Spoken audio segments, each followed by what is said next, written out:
With folded hands, I beseech the Buddhas of all directions to shine the lamp of Dharma for all bewildered misery's gloom.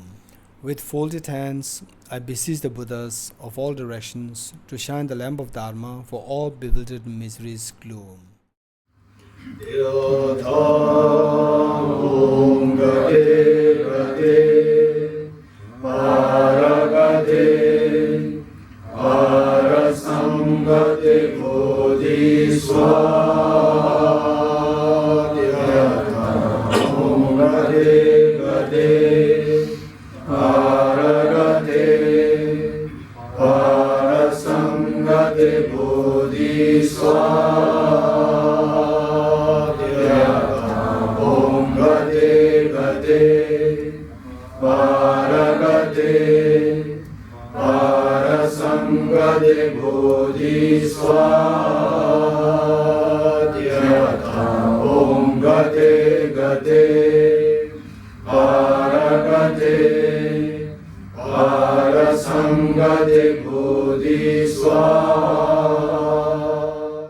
Okay.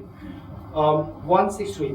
By further describing the renown of others, I should make it outshine my own. Just like the lowest kind of servant, I should employ myself for the benefit of all. Okay, this I like to again emphasize here a little bit. Say, if you have a tough time with one person, you have a difficult person, and usually what is the ordinary what is the sign of ordinariness, and what is the sign of the nobility? Very simple. Very simple. What is the sign of ordinariness? What is the sign of nobility? Very simple. If you have a conflict with one person, if there is a huge disagreement, or the fight with another person, and then what is the sign of ordinariness? Okay, say when you are away from that person, and then the third person comes to you, and third person knows that you and that person A has two of you have a conflict,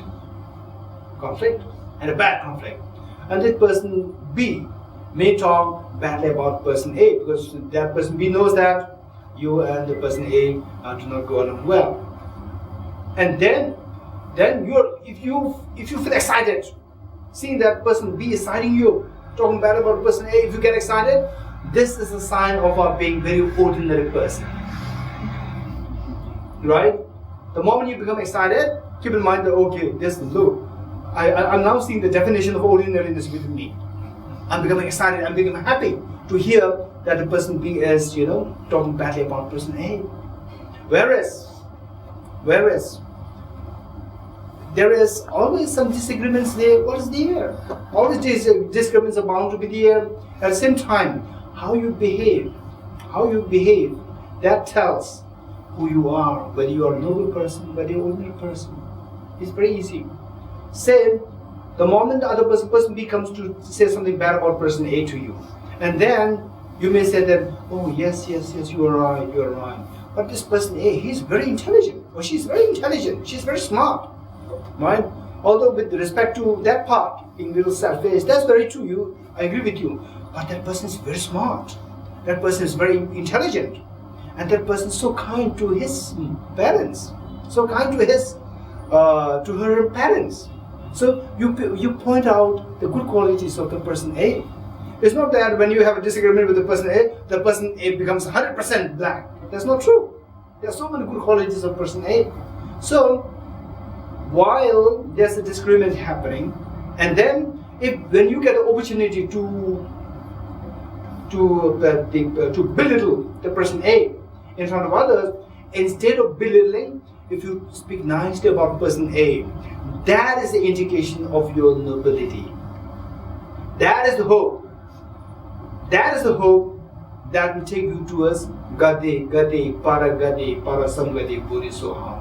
As long as that step is not taken, however much you may recite Yatha Om Gade Gade with tunes and then tears falling down, it's just pointless. You have to take this step. First, take the very bold step, how to be able to talk nicely about your enemies, particularly behind that person. Right? This is such a magic. Find out what you want. Finally, just tell me, what do you want? Why are you being angry towards that person, difficult person, right? What do you want that person? You want person that to be terribly suffering? You may say yes. But what for? Then I'll be happy. In fact, think very carefully.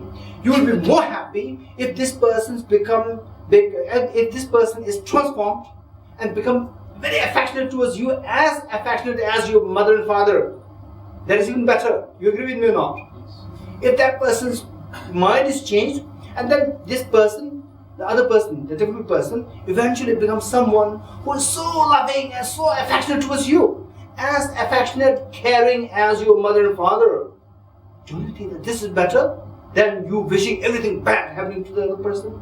Right? Okay, so this is the secret of happiness. What you want is happiness when you relate to that person. So you see that you want this, because there's a little disagreement, and then you want that person, everything bad to happen to that person. What is good? And because that person is suffering hunger, it doesn't mean that you get more food. That's not true. Because the other person is suffering because of the financial constraints, it's not that you become a billionaire. No, this doesn't happen. Nothing will happen to you. Simply a negative karma, simply a contaminated karma, negative karma getting built up in you as you rejoice in the suffering of someone else. This is the legacy which is instilled in you by your self-centered attitude. Instead of that, if you could look for ways and means by which to make this person someone so affectionate and loving towards you, right? As affectionate and loving as your parents. What a greater thing can you expect than that? So how to do that? Okay, let's start from there. Say person B comes to talk badly about person A, and then you say yes, you are right, but then he has so many good points, she has so many good sides, many good qualities. Then person B will be shocked, right? I expect there's no disagreement between me and person A, and there's disagreement between him and person A, but she's talking nicely about that person A, right? Then person B will again meet with person A, right? And the generally speaking, person A will talk badly about you, right? And then person B will say, oh, listen, right? Before you say anything bad about the other person, listen. I went there, and he is surely this person will not say that I was talking bad about you, right? This person will say that this person is talking nice about you, right? So this person say just praising your good qualities. Then person A hearing that you are being so positive towards the person A through someone else, the person A's mind will be changed. Then the person A will sense something so noble in you. With all these disagreements and fights, still the person A sees something so good in you, right? The boldness to express affection and appreciation to someone else with whom you have a difficult time. So that is such a great quality. So person A will sense his quality in you. Once the person A senses his quality in you, next time you see the person A, the person A will, instead of frowning at you, the person A will start, coming with a little bit of smile towards you, right? And then you also start talking to the person A, and the person will come with greater smile, and the person A will surrender with love, surrender with affection, surrender with appreciation to your good qualities. So that will make two of you such good friends, right? And then next time you say anything, the person A will readily be there to help you to anything, will talk everything. So by this kind of gesture, we see that you can create more and more happiness around yourself, and you can expand your happiness. So these are the small tips, and then by reading this, we should be able to apply these in our daily life, right? The moment you see someone, you have a little bit of verbal fights, and then next time, okay, this text, I agree with this text, except for this person. Right? I agree. This person, I cannot. Right? I've seen people like that. Right? Becoming very strong. This person, I'm sorry. Right? This person, I'm very sorry. Otherwise, this text is perfect. Right? So, let's change. Let's, at least see how much we can subdue or slowly get rid of these signs of ordinariness. Right? Ordinariness means you are ordinary. Who is making you ordinary? The self-centered attitude. What do you want? You want to remain as an ordinary person, or you want to be respected as a noble person like His Holiness the Dalai Lama? Of course, if possible, I want to be respected like His Holiness, the way His Holiness is respected. I want everyone to respect me. And if you want that, there's only one secret. What is that? Give up your self-centered attitude and embrace other cherishing mind. As simple as that. It'll take time. It is a little difficult, right? It is a little challenging, but it will happen, provided you give an attempt. With attempt, everything is possible. Okay, 163. By further describing the renown of others, I should make it outshine my own. Just like the lowest kind of servant, I should employ myself for the benefit of all. And these things, don't leave it just reading it and appreciating. No. You must try to see whether these qualities are displayed by other people. And seeing other people, for someone to display these qualities, it is not necessary that that person should be a highly acclaimed, the teachers or lamas. No, even amongst ordinary people. Amongst ordinary people, commoners, right? They may appear to commoners, but in actuality, there are a number of people who are so evolved and putting on the facade as ordinary being. There are people like I've seen them. In fact, I was so fascinated. That was maybe like my first year of mine joining the monastery. And then I was with my teacher in South India. And then my teacher visited one High Lama. And the High Lama's attendant. High Lama means High Lama for what? Because he's a prince or like that? No, because of his spiritual realizations, right? Should be spiritual. Then attendant meaning someone who has not reached that level, and then attending that Lama. Okay, that is the norm. That is the norm. Whether it is actually the case or not, that's a different question, right? That should be the norm. And then my teacher was, first before meeting the Lama, my teacher was received by the attendant, and my teacher was talking to the attendant, and sometimes seems like my teacher knew the attendant so well since many years, and my teacher sometimes just jokingly saying something little offensive, and I thought that this attendant is going to be offended for this. And the attendant, oh wow, he would just take everything so lightly. I was so fascinated. Just appreciating these subtleties of the qualities present in this attendant. I was so fascinated. Then I learned one thing, that should someone embarrass you in public, embarrass you in this way, that way, whatever, and then embarrassment means you should be feeling embarrassed. You should be feeling embarrassed. If you don't feel embarrassed, right, then the word or whatever was being said has no effect, right? And then I learned that, wow, embarrassment is not that what the other person said. It is what you feel. If you don't take it, then it's not embarrassment. I was so fascinated. And then later on, when I heard the story about the Buddha, then I realized that that's very true, right? What the Buddha did, and what I've seen with my own eyes with this attendant, I was so fascinated. The power of crushing the self-centered attitude and embarrassment dissolves. I was so fascinated. So once, in fact, Tibet House has been screening the Buddha's episodes. The 56 or how many episodes? 54. 54 episodes by B.K. Modi. And we got the permission from B.K. Modi himself, the producer, to screen this here in Tibet House.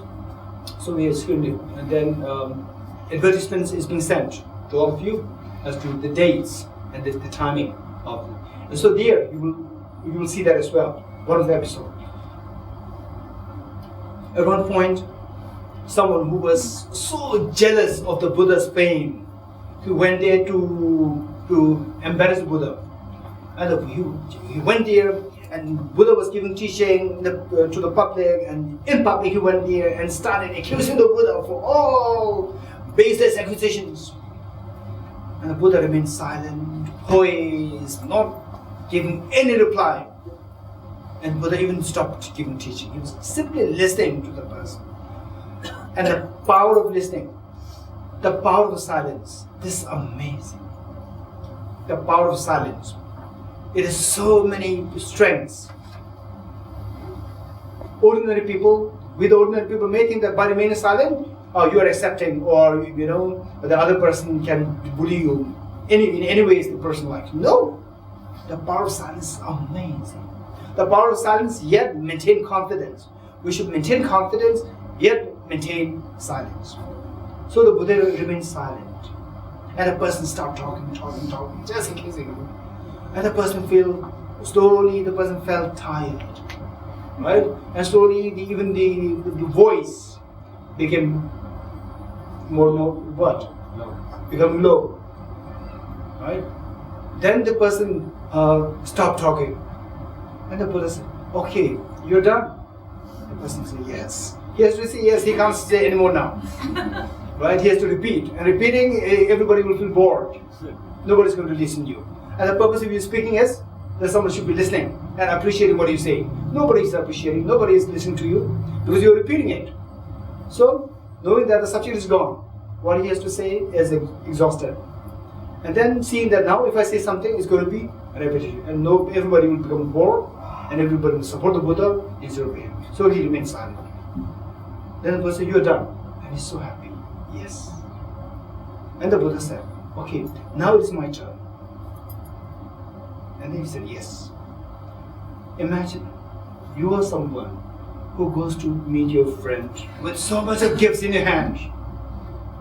And your friend, when you go to make the gifts to your friends, and then the friend just did not accept it, what happened to your gifts? Likewise, this gift your accusation made against me, I have not accepted that. So it is with you now." Right? So this is the power of the silence. Power of the silence. Okay, now what I'm going to say here is that, say, when the other person is so aggressive, right? And of course, if the other person comes to beat you, then run away, right? Oh, power of silence. Right? Whereas as long as the other person does not engage corporally, right? Without physical attack, just remain very poised, confident, and silent. The person slowly tone down, and will stop, right? This is amazing. One. Then another one is maintaining silence. The other person will appreciate the depth of your quality inside. Then seeing that quality in you, other person surrender, right? There's so many qualities. Okay, so with that, 164. I should not praise my naturally forward self for some temporary good quality it may have. I shall never let even a few people know of any good qualities I may possess. Okay, so this is another thing, right? The moment you speak something good about yourself, it is actually boosting your self-centered attitude. And self-centered attitude, the only job that this self-centered attitude has is what? The only job you are boosting, you are praising yourself, and then in the process, what are you doing? You are feeding this self-centered attitude.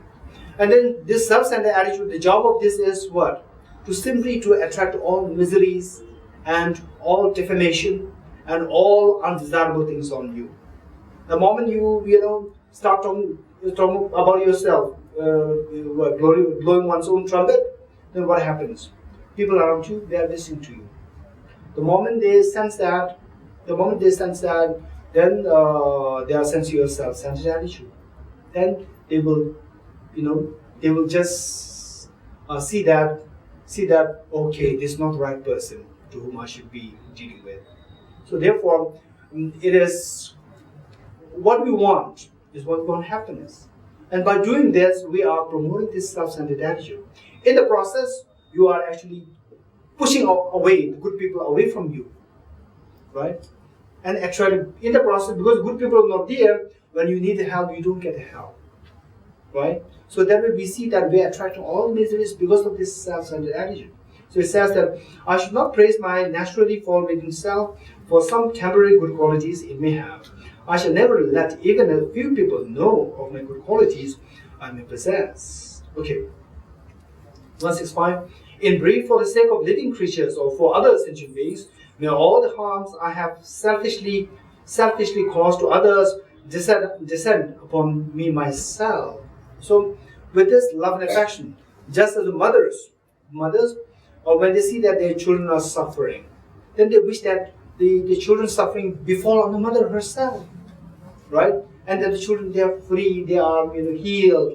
This is the mother's feeling. So that is coming because of the mother's love towards the children. So if we're able to cultivate our compassion to that extent, then these feelings will be perfectly suitable to our thinking one. And in the process of doing that, our compassion is again exponentially increased.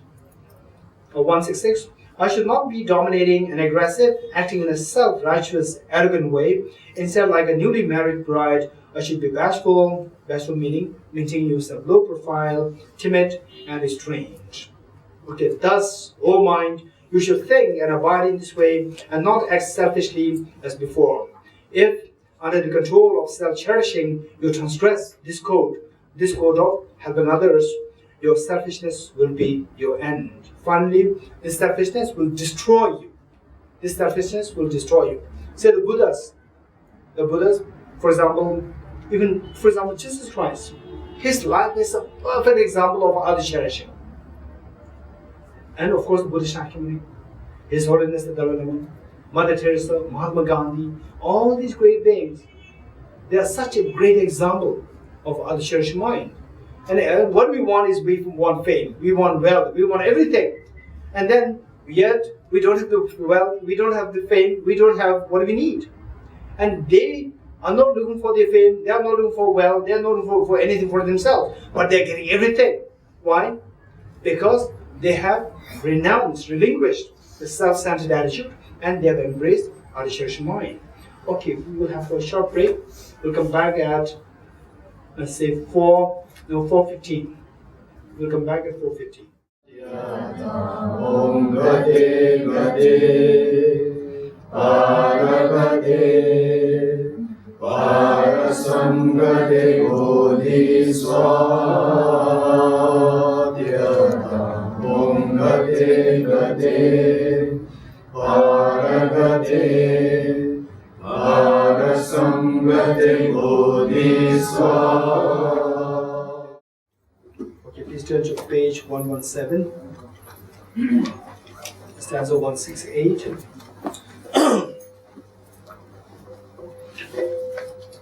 However, mind, although you have been advised, if you do not act in a like manner, then since all misfortunes will entrust themselves to you, you will only be destined to destruction. So from these we see, every time we read these stanzas, see to the demerits, the harmfulness of the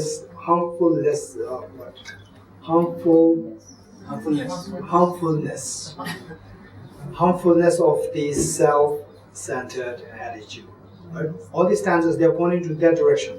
So the more you think about it, the harmfulness of the self-centered attitude, the demerits, how destructive it is, and how it attracts all the miseries, all your pains, fears. The more you think about this, the more you feel repulsive of the self-centered attitude. Then every time you come across some miseries, instead of blaming others, immediately if the blame comes to the self-centered attitude, that is the mark of the success of your practice. So there lies the hope to see Gate Gate Paragate Parasamgate Bodhisattva. Okay. 168. However, mind, although you have been advised, if you do not act in a like manner, so how the self-centered attitude is so destructive, how to engage in helping others, how to undermine your selfish motives, and so forth. After learning all these things, if you don't apply these in your life, then you tell yourself, then since all misfortunes will entrust themselves to you, then by not applying these, you are again once again attracting all the miseries, misfortunes on yourself. You will only be destined to destruction. You will suffer terribly, right? So in a way, saying that you have been constantly reminded that if you are diabetic, and then you take heavy medication every day, and then many of these medicines, they destroy your liver, right? And then you have to sacrifice your liver, and then you are on heavy medication. Then after taking the medicine, again you see the Coca-Cola and you can't resist drinking it. And what's the point? What's the point? So it says that then since all misfortunes will entrust themselves to you, you will only be destined to destruction. All these painful experiences, unbearable pains, they come to you because of the self-centered attitude. The more we think about that, and this as I said earlier, this is not something confined to Buddhism, to speak very honestly. This concept of saying no, relinquishing self-centered attitude, this is not simply confined to Buddhism. This is what is available in all the brilliant traditions. Okay, so it says that 169. That previous time when you could overcome me is now past. When you here referring to the self-centered attitude. Now you are talking against the self-centered attitude. You are now separating. At this point, we are separating the self-centered attitude and yourself. Right? So far, when you see that, you have to cherish others, you have to take the defeat on yourself. Immediately you start panicking. Right? How can I do that? Okay, so there the fact that we feel a little panicky or we feel it's a little daunting is that we fail to distinguish the two, self and the self-centered attitude. When we mix the two, when we mix these two up, then we feel it's so daunting and so panicky. When you hear that I have to give up my happiness, I have to sacrifice theirs for the good of others, so then you feel panicky. Whereas if you are able to distinguish these two, separate the two, the self and the self-centered attitude. Self, I should be kind towards the self. But the self-centered attitude, I have to relinquish this. So the moment you're able to do that, the moment you're able to make this distinction, then all these stanzas will become so powerful and so helpful. 169. That previous time when you referring to self-centered attitude, could overcome me is now past. Is now past. So far, I trusted on you and you have failed me terribly, right? You have not proved yourself in being kind towards me. You have not brought anything good to me until now. Okay, now I see your nature and your faults. Now I see the fault of the self-centered attitude. And wherever you go, I shall destroy your arrogance. Wherever you go, this self-centered attitude, I will destroy this arrogance of the self-centered attitude. I should immediately cast aside all thoughts of working for my own sake. Working for my own sake meaning grounded on the self-centered attitude. By having sold you to others, I shall not become discouraged, but shall offer up all your strength to others. All the strength that I have, I'll go for others, with grounded on other cherished mind. So, other cherished mind. So oftentimes, this word comes to my mind. Say from this mantra, Yatha Gade Gade Para Gade Para Samgade Buddhiso. From this mantra, we come to know that the meaning of a life. The meaning of life, finally, is to make ourselves the happiest person. To make yourself happiest person and to make your environment happy. Only if you are happy, you can then transpire your happiness towards others. Only if you are happy. If you are so unhappy, how can you spread happiness to others? You have to drive for happiness. So to make others happy, you should be happy. This is so important. To make your parents happy, you should be happy. To make your family happy, you should be happy. To make your neighbors happy, you should be happy. So this happiness must be within yourself. Must be within yourself. And then at the same time, what steals your happiness is the self-centered attitude. So from this mantra, we see that there are two things which can really make you the happiest person. What are the two things? The wisdom of emptiness, which gives you the direction towards the greatest happiness, and bodhicitta, which gives you the force, which gives you the energy to get there to this lasting happiness. Bodhicitta and the wisdom of emptiness. So the wisdom of emptiness, at times when you meet with some people, you feel intimidated. At times you meet with other people, you feel intimidated, you feel a little scared and nervous, you become nervous. And whereas, if you have the wisdom of emptiness, then the nervousness and feeling a sense of insecurity, a sense of fear, and then feeling intimidated, all will disappear. With this wisdom of emptiness, no matter who you are, whether you are very educated, least educated, it doesn't matter. Whether you're a boy, girl, it doesn't matter. Whether you are wealthy, poor, it doesn't matter. We all feel intimidated, right? So the moment we have this wisdom of emptiness, you get a glimpse of this, you see that this fear dissolves. You become very fearless. The fearlessness, confidence is given to us by the wisdom of emptiness. At the same time, simply by having this sense of fearlessness and having the confidence, it doesn't mean that you are a completely happy person. So the example, oftentimes what I give is the example of, say, world-renowned physicist. For example, say Albert Einstein. If he used to give a lecture and have a dialogue with thousands of physicists, he will not feel intimidated. Why? Whereas if you just finish your PhD in physics, and then if you have to sit an interview with all these professors of physics for you to acquire the post of physics lectureship or professorship, then would you feel intimidated or you'll feel fearless?